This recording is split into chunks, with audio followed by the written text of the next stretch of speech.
很多人说我身边这款小鹏 G9作为一款主打家用、成熟、老实的 SUV， 竟然用上了无框车门，而且还是单层玻璃。有的人说小鹏足够自信，肯定是 NVH 足够好了才用上无框玻璃，毕竟定位放在那里，主打家用，隔音不好可是会被喷哦。还有的人说不伦不类的 NVH 肯定差的一批，但是没有对比就没有伤害，所以这次我们要对比极氪001，同样都是30多万的车型，同样都是无边框车门设计，二者的差距到底有多明显呢？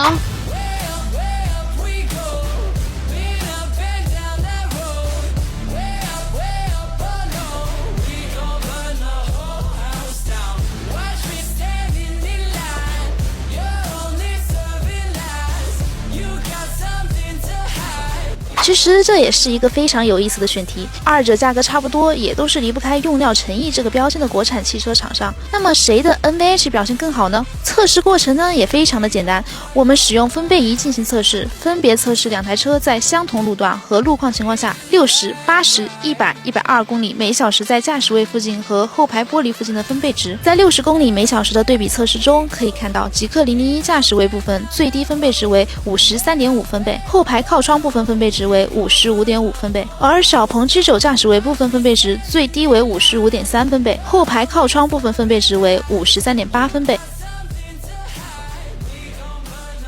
在80公里每小时的对比测试中，可以看到极氪001驾驶位部分最低分贝值为56.6分贝，后排靠窗部分分贝值为61.1分贝，而小鹏 G9 驾驶位部分分贝值最低为56.7分贝，后排靠窗部分分贝值为57.2分贝。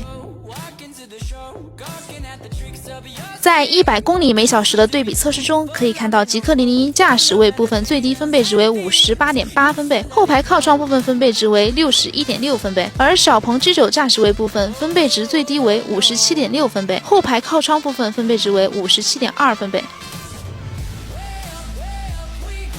在120公里每小时的对比测试中，可以看到极氪001驾驶位部分最低分贝值为62分贝，后排靠窗部分分贝值为63.9分贝，而小鹏 G9 驾驶位部分分贝值最低为60.3分贝，后排靠窗部分分贝值为60.1分贝。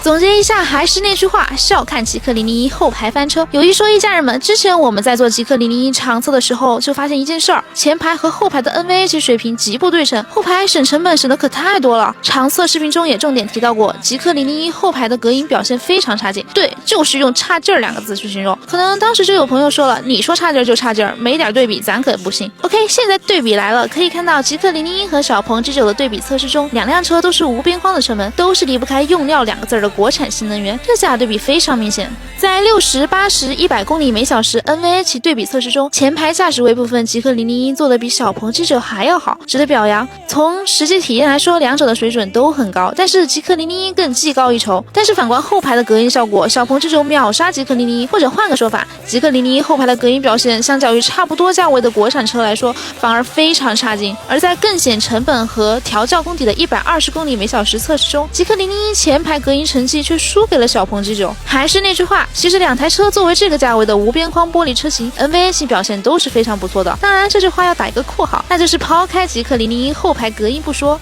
还是话分两说。你觉得主打家用性该用无框玻璃吗？那么实际的表现你们是否满意呢？记得点赞加关注，咱们评论区见。